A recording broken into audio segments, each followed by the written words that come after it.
Kalian boleh memanggilku Ibu Yusi. Dan pada kali ini kita belajar pendidikan agama Katolik dan budi pekerti. Tema hari ini Allah menciptakan langit dan bumi.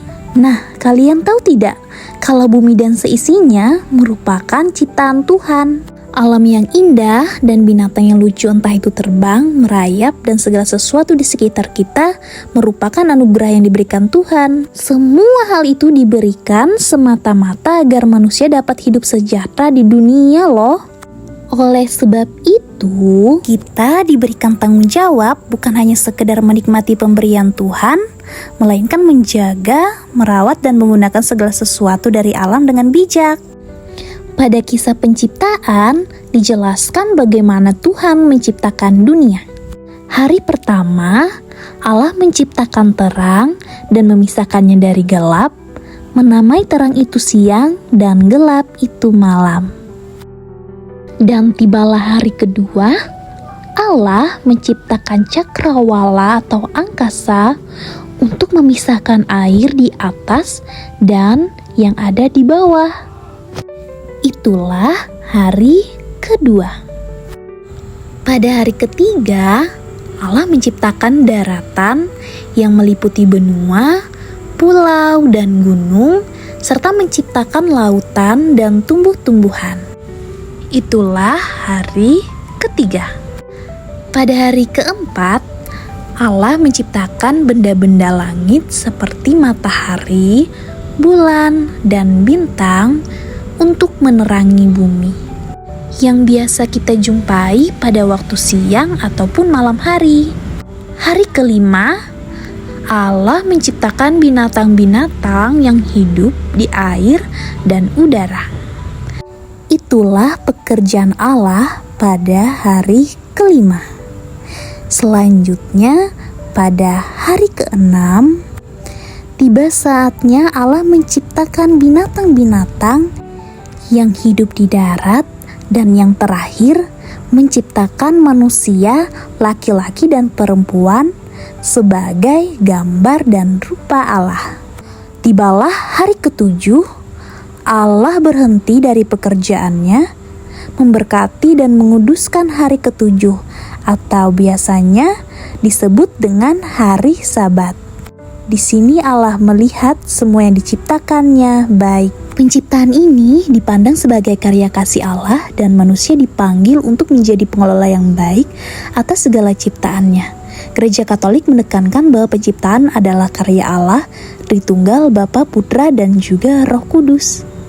Dan tujuan dari penciptaan Allah adalah Allah menciptakan segala sesuatu untuk dikelola oleh manusia. Kebaikan ciptaan Tuhan yaitu setiap ciptaan Allah dianggap baik dan memiliki keindahan serta manfaatnya masing-masing. Nah, berikut beberapa contoh hal yang bisa kita lakukan untuk menjaga alam dan lingkungan di sekitar kita tinggal. Berikut adalah langkah paling pertama, yaitu mengurangi sampah. Buanglah sampah pada tempatnya. Ini adalah langkah paling dasar, namun sangat penting untuk menjaga kebersihan lingkungan. Dan hal yang kedua, untuk mengurangi sampah, kita juga dapat mengurangi penggunaan plastik. Pilihlah produk dengan kemasan minimal atau gunakan tas belanja kain daripada plastik. Lalu hal yang ketiga, daur ulang. Pisahkan sampah berdasarkan jenisnya, entah itu kertas, plastik, kaca, dan lain-lain, dan daur ulang untuk mengurangi jumlah sampah yang dibuang ke tempat pembuangan akhir. Yang keempat adalah hindari pembakaran sampah. Kalian tahu tidak kalau pembakaran sampah dapat menghasilkan asap beracun yang mencemari udara loh. Dan hal yang kedua yang bisa kita lakukan yaitu adalah menghemat penggunaan energi.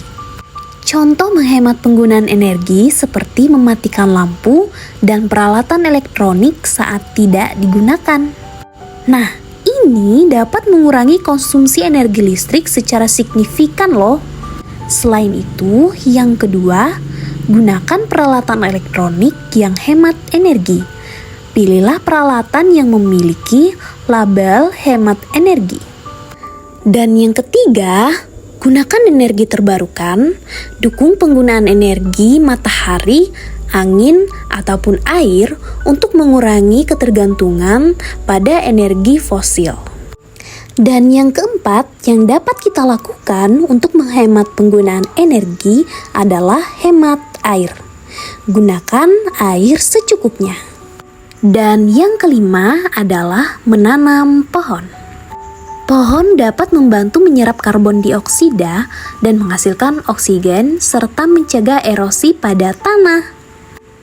Yang keenam, melindungi satwa liar dan habitatnya, hindari perburuan liar dan jangan merusak habitat alami mereka.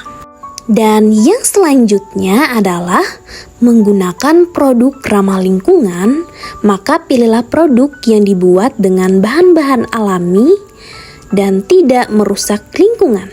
Setelah ini, kita akan mengamati ulah manusia yang dapat merusak alam, antara lain seperti contoh-contoh berikut ini. Yang pertama adalah kerusakan hutan. Contoh kerusakan hutan yang pertama adalah penebangan liar. Nah, aktivitas ini ternyata dapat menghilangkan fungsi hutan sebagai penyerap karbon, habitat satwa, dan pengatur tata air yang dapat menyebabkan banjir, longsor, dan perubahan iklim. Yang kedua, pembakaran hutan. Selain merusak hutan, ternyata pembakaran juga melepaskan gas rumah kaca dan polutan ke udara yang memperburuk pemanasan global dan kualitas udara. Selanjutnya, alih fungsi lahan. Konversi hutan menjadi lahan pertanian, perkebunan, dan pemukiman juga mengurangi luasan hutan, dan dampaknya ternyata bisa sama seperti penebangan liar. Akan tetapi, ketika lahan pertanian itu dapat diolah dan ditanam oleh tumbuh-tumbuhan dan juga pohon-pohon yang baru, maka juga dapat menyelamatkan dari kerusakan lingkungan. Seperti yang disebutkan sebelumnya, berikut adalah hal-hal yang dapat menyebabkan kerusakan lingkungan. Oleh sebab itu, kita dapat menghindari hal tersebut untuk mencegah serta meminimalisir kerusakan pada lingkungan yang ada di sekitar kita. Selain itu, kita dapat melakukan pertanian dengan cara yang lebih tradisional untuk jaga kelestarian lingkungan. Yang kedua adalah pencemaran lingkungan. Yang pertama adalah pencemaran udara. Ini disebabkan oleh asap pabrik, kendaraan bermotor, dan pembakaran sampah yang menghasilkan polutan yang dapat mencemari udara, menyebabkan masalah pernapasan dan juga perubahan iklim. Yang kedua, pencemaran air. Ini dapat disebabkan oleh pembuangan limbah industri, rumah tangga, dan pertanian ke sungai, danau atau laut yang dapat mencemari air, membahayakan biota air, dan mengganggu sumber air bersih. Dan yang ketiga, pencemaran tanah. Penggunaan pestisida dan pupuk kimia secara berlebihan serta pembuangan sampah dan limbah padat ke tanah dapat merusak kesuburan tanah, juga dapat mencemari air. Yang ketiga, eksploitasi sumber daya alam secara berlebihan. Contoh yang pertama adalah penangkapan ikan berlebihan. Biasanya penggunaan alat tangkap yang merusak, penangkapan ikan di musim pemijahan, dan eksploitasi berlebihan dapat menyebabkan penurunan populasi ikan dan kerusakan ekosistem laut. Yang kedua adalah pengambilan sumber daya tambang berlebihan. Penambangan yang tidak terkontrol dapat merusak lahan serta mencemari air dan udara serta menyebabkan kerusakan ekosistem. Dan hal yang ketiga adalah penggunaan berlebihan air bersih. Aktivitas industri dan pertanian yang boros air ternyata dapat menyebabkan kekeringan dan kekurangan air bersih. Dan selesai pelajaran hari ini. Sampai berjumpa lagi. Dadah!